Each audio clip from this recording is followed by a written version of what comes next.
Welcome to the deep dive. Looks like we're really digging in today. You've brought us The McKinsey Way and The McKinsey Mind, both by Ethan M. Rasiel. And he co-wrote The McKinsey Mind with Paul N. Friga, don't forget. Right. And it seems like you're looking to sharpen up your problem-solving skills. Maybe some management techniques too, huh? Yeah, smart move. These books are like the classics. They lay out how one of the top consulting firms in the world tackles all kinds of problems. Absolutely. And we're going to break it all down. Not just what they do, but why it works. And most importantly, how you can actually use these techniques yourself. Exactly. It doesn't matter if you're running a company, working on a project, or just trying to make better decisions in your everyday life. Everyone can benefit from thinking a bit more like a McKinsey consultant. For sure. I mean, have you noticed it's like there's this almost cult-like fascination with the McKinsey way? Yeah, it's not just about business, right? It's like a whole way of thinking. Totally. People think if they can unlock the secrets of McKinsey, they've got the key to success. It's true. Their methods have influenced everything from how businesses operate to how governments make decisions. But is it all hype? Well, here's the thing. You don't need a fancy title or a ton of resources to use these techniques. It's about building a mental framework. Okay, so what does that framework look like? It's about combining facts with intuition, being structured but adaptable, and not being afraid to challenge assumptions, even your own. Speaking of challenging assumptions, I love that story in the McKinsey Way about the consultant interviewing for a job. Oh yeah, the one where the interviewer asks, how would you make New York City a better place? And instead of just listing off ideas, the candidate, who's probably sweating bullets under pressure, actually pushes back, questions the whole premise of the question. Classic McKinsey move.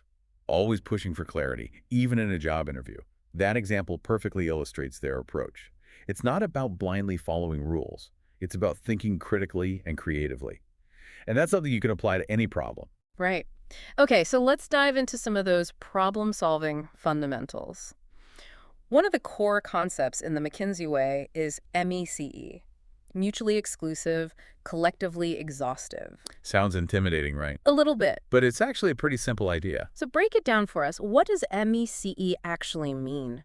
Basically, you're dividing a problem into distinct parts, like slices of a pie. Each slice is separate, but together they represent the whole pie. Oh, I like that. The pie analogy makes it so much easier to grasp. Right.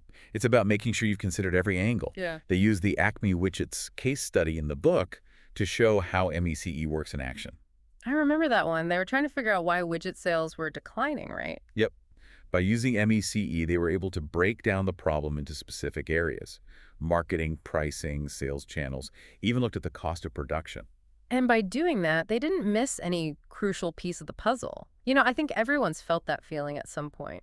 Overwhelmed by a problem, like staring into a dense jungle, no clear path. And MECE is like giving you a machete to start hacking away at the problem, making order out of chaos. It's about moving from that feeling of being stuck to feeling like you have a roadmap, a system for tackling the challenge. Okay, so now we've got our machete, thanks to MECE. But how do we know where to start swinging? That's where the initial hypothesis comes in. Another big McKinsey principle, right? Absolutely. It's not about jumping to conclusions, but about using what you already know to guide your research. So it's like having a compass before you set out into that jungle we were talking about. Because we all have limited time, right? You don't want to wander around aimlessly. You need a sense of direction from the start. Exactly. It's about coming up with an educated guess about the cause of the problem. Yeah. And using that as a starting point for your investigation. But what if you're wrong? I think a lot of people get stuck at this stage, afraid to make a mistake. The beauty of the initial hypothesis is that it's okay to be wrong at first. Really? Yeah. It's about having a framework to test your assumptions and adjust your thinking as you go. So it's not about avoiding mistakes, but using them to get to the real answer faster. Exactly. Figure out what's not true, and you'll zero in on what is true much more efficiently. That makes sense. So less about perfection and more about progress. Absolutely. And that saves a ton of time and resources. Speaking of which, let's talk about how McKinsey tackles fact-based analysis. They're all about data, right? Data-driven, for sure. But they're not about drowning in data. There's a great saying they use, don't boil the ocean. Don't boil the ocean. I like that. What does that mean? It's about being strategic with your research. You don't need all the information, just the right information. They're masters of the 80-20 rule. Ah, the 80-20 rule. That 80% of your results come from 20% of your effort. Exactly. So instead of spending weeks analyzing every single spreadsheet and report, You focus on the 20% that's going to give you the most you insight. got it. There's this example in one of the books about a team analyzing a client's competitor. They could have spent weeks digging through everything, but instead, They focused on a few key metrics and talked to some industry experts. and they had the information they needed to make a recommendation in a matter of days, not weeks. Wow. That's impressive. I think we've all been there, though, right? Feeling like we're getting lost in the weeds, spending way too much time researching when we could be focusing on more impactful tasks. Happens to the best of us. The McKinsey approach forces you to be disciplined Discipline about what exactly? about what you're looking for and why. It's about efficiency, yes, but also about effectiveness. So working smarter, not harder, using your time and energy strategically to get the best possible results. Exactly. It's about making sure every action is moving you closer to solving the problem. Okay, so we've talked about breaking down the problem and gathering the right data, but what about actually getting people to buy into your solutions? Right, because it doesn't matter how brilliant your analysis is if you can't convince anyone to actually do anything about it. Exactly, and this is where McKinsey really shines. They're masters of persuasion. They understand that it's not just about being right, it's about bringing people along with you. Yeah, it's like you have to tell a story. Make your recommendations resonate with the decision makers. And anticipate objections before they even come up, address them head on. One of the tools they use for this is what they call the elevator test. The elevator test. Yeah, imagine you're in an elevator with the CEO and you only have a few floors to convince them to invest in your idea. Oh, wow. Talk about pressure. Right, it forces you to cut to the chase, get to the heart of your message, and make it stick. No more death by PowerPoint. No more boring presentations, just clear, concise communication. Exactly. Now, another technique they use is something called pre-wiring. Have you ever heard of this? Pre-wiring, that's a new one for me. What is that? So instead of springing your solution on people all at once, you get feedback from key decision makers along the way. Oh, so you're kind of planting seeds, getting their input early on. Precisely, you're addressing concerns before they become major roadblocks. It's like you're building a foundation of support before you even present the final plan. That makes a lot of sense. I've definitely been in situations where I've poured my heart and soul into an idea only to have it shot down because I didn't do enough groundwork. It can be really discouraging, right? Pre-wiring helps you avoid those situations. You're increasing your chances of actually getting your solution implemented. It's like you're not just presenting an idea, you're building a coalition of support. Exactly. So we've talked about problem solving, getting buy-in, but what about the people side of things? How does McKinsey manage its teams, especially with that reputation for an intense work culture? Yeah, everyone knows McKinsey consultants work crazy hours, but they're also known for being super effective. So how do they do it? Well, one of the things they emphasize is team diversity. Mm. And I don't just mean checking boxes. Right. It's about bringing together people with different backgrounds, different perspectives to really get a 360-degree view of the problem. Exactly. Because they believe that diversity leads to better solutions. It also makes the work more engaging for everyone involved. Makes sense.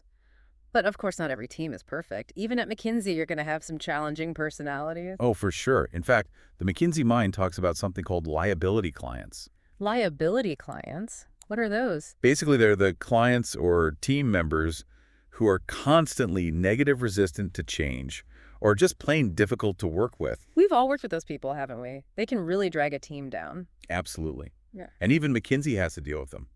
So what do they recommend? Yeah. How do you handle those liability clients when they inevitably show up? Well, they've developed a number of strategies that can be applied to any team. One of the key things they emphasize is clear communication, setting boundaries. So making sure everyone's on the same page and that bad behavior doesn't get swept under the rug. Exactly. It's about addressing those issues directly but constructively and finding solutions that work for the entire team. So it's about being proactive, not letting those negative dynamics fester and poison the team. Exactly. Yeah. It's a good lesson for all of us. Even the most successful organizations have to deal with these challenges. It's about having the right tools to navigate them successfully. All right, so we've covered problem solving, getting buy-in, team management, but what about managing yourself? Even McKinsey consultants need a life outside of work, right? Right. The all-important work-life balance, the McKinsey way, actually has some great advice on this. Oh, I'm all ears. It's so easy to get caught up in the always-on mentality, especially in a demanding job. There's this quote that really stuck with me. It says, if you want a life Lay down some rules. Wow, I love that. It's a reminder that we have a choice. We don't have to be slaves to our work. Exactly. You can be successful without sacrificing your personal life. And that goes for everyone, not just consultants. Absolutely. Whether you're running a company or just trying to manage your own day-to-day life, you need to set boundaries. And that's where mentorship comes. And the books also talk about the importance of finding someone who can guide you and support you throughout your career. Yeah, having a mentor can make a huge difference, but it's not something that just happens. You have to be intentional about it. That's right. The right mentor can offer invaluable advice, open doors for you, and they can help you stay motivated and on track. So it's not just about finding a mentor, it's about cultivating that relationship, being open to their feedback. And being willing to be vulnerable, admitting you don't have all the answers. Even the most successful people have mentors.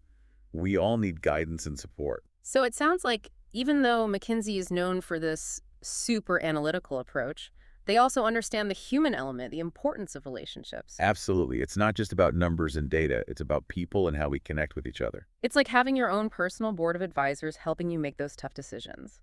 And, it's interesting because for all the talk about McKinsey's analytical prowess, these books really highlight the human element too. Yeah, for sure. It's not just about crunching numbers and building spreadsheets. Right. It's about understanding people, motivating them, building relationships. Absolutely. And that's something anyone can learn and apply, whether you're a consultant or not. Exactly. So we've covered a lot of ground in this deep dive into the McKinsey way and the McKinsey mind. We talked about MECE, the initial hypothesis, the 80-20 rule, pre-wiring, even how to deal with those difficult personalities. Oh, yeah. Those liability clients, we all know them. And of course, we couldn't forget the importance of work-life balance. Even McKinsey consultants need time to recharge. That's right. It's all about finding that balance between achieving success and maintaining your well-being. Exactly. So out of everything we've discussed, what's really resonated with you? What's something you're going to try to apply in your own life? That's a good question. For me, it's the 80-20 rule. I think it's so easy to get caught up in trying to do everything and end up spreading yourself too thin. Yeah, I know what you mean. Yeah. But the 80-20 rule is a good reminder to focus on what really matters, the things that are going to have the biggest impact. What about you? Well, for me, it's the emphasis on structure and frameworks. Like the MECE approach, for example. It's such a powerful tool for breaking down complex problems and making sure you're considering all the angles. Oh, yeah. MECE is a game changer. It's like having a roadmap to guide you through the problem-solving process. Exactly. And that's what I love about these books. They give you practical tools that you can use in any situation. It's not just theory. It's about taking these concepts and putting them into action. So to everyone listening, I encourage you to go out there and start thinking like a McKinsey consultant. Break down those problems, gather the right data, build buy-in for your solutions, and remember to take care of yourself along the way. Couldn't have said it better myself. Thanks for joining us on this deep dive into the McKinsey way and the McKinsey mind. It's been a pleasure. And we'll see you next time on The Deep Dive.